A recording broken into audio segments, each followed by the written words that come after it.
हमारी आज की कहानी है परोपकार की ईंट।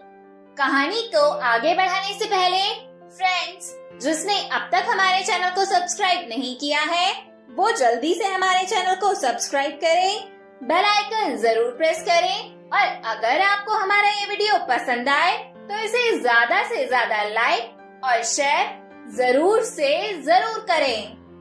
बहुत समय पहले की बात है, एक विख्यात ऋषि गुरुकुल में बालकों को शिक्षा प्रदान किया करते थे। उनके गुरुकुल में बड़े बड़े राजा महाराजाओं के पुत्रों से लेकर साधारण परिवार के लड़के भी पढ़ा करते थे। वर्षों से शिक्षा प्राप्त कर रहे शिष्यों की शिक्षा आज पूर्ण हो रही थी और सभी बड़े उत्साह के साथ अपने अपने घरों को लौटने की तैयारी कर रहे थे कि तभी ऋषिवर की तेज आवाज सभी के कानों में पड़ी। आप सभी मैदान में एकत्रित हो जाएं। आदेश सुनते ही शिष्यों ने ऐसा ही किया। ऋषिवर बोले, प्रिय शिष्यों, आज इस गुरुकुल में आपका अंतिम दिन है। मैं चाहता हूँ कि यहाँ से प्रस्थान करने से पहले आप सभी एक दौड़ में हिस्सा लें। यह एक बाधा दौड़ होगी और इसमें आपको कहीं कूदना तो कहीं पानी में दौड़ना होगा और इसके आखिरी हिस्से में आपको एक अंधेरी सुरंग से भी गुजरना पड़ेगा।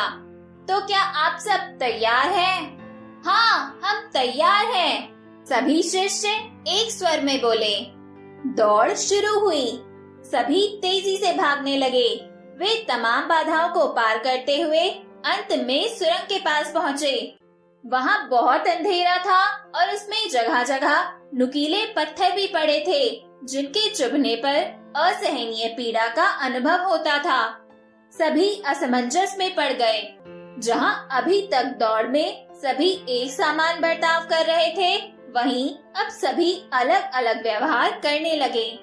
खैर, सभी ने जैसे तैसे दौड़ खत्म की और ऋषिवर के समक्ष एकत्रित हुए। पुत्रों, मैं देख रहा हूँ कि कुछ लोगों ने दौड़ बहुत जल्दी पूरी कर ली और कुछ ने बहुत अधिक समय लिया।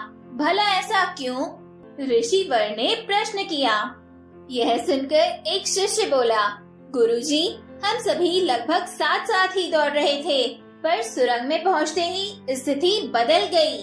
कोई दूसरे को धक्का देकर आगे निकलने में लगा हुआ था तो कोई संभल संभल कर आगे बढ़ रहा था और कुछ तो ऐसे भी थे जो पैरों में चुभ रहे पत्थरों को उठा उठाकर अपनी जेब में रख ले रहे थे ताकि बाद में आने वाले लोगों को पीड़ा न सहनी पड़े।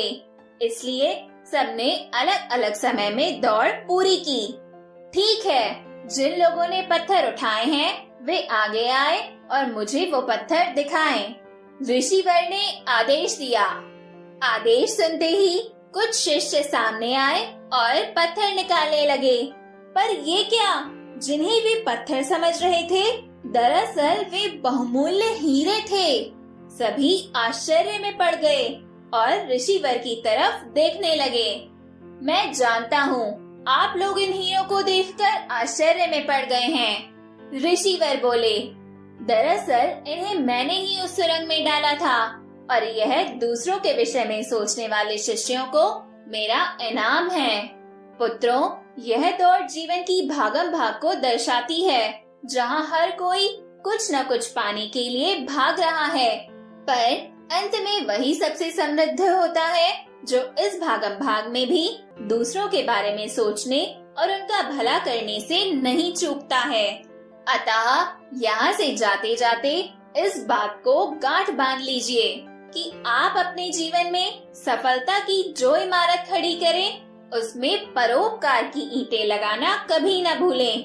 अंततः वही आपकी सबसे अनमोल जमा पूंजी होगी। दोस्तों, हमारी आज की ये कहानी भी यहीं पर खत्म होती है और इस कहानी से हमें यह शिक्षा मिलती है कि परोपकार मानव जीवन का बहुत ही श्रेष्ठ भाव है।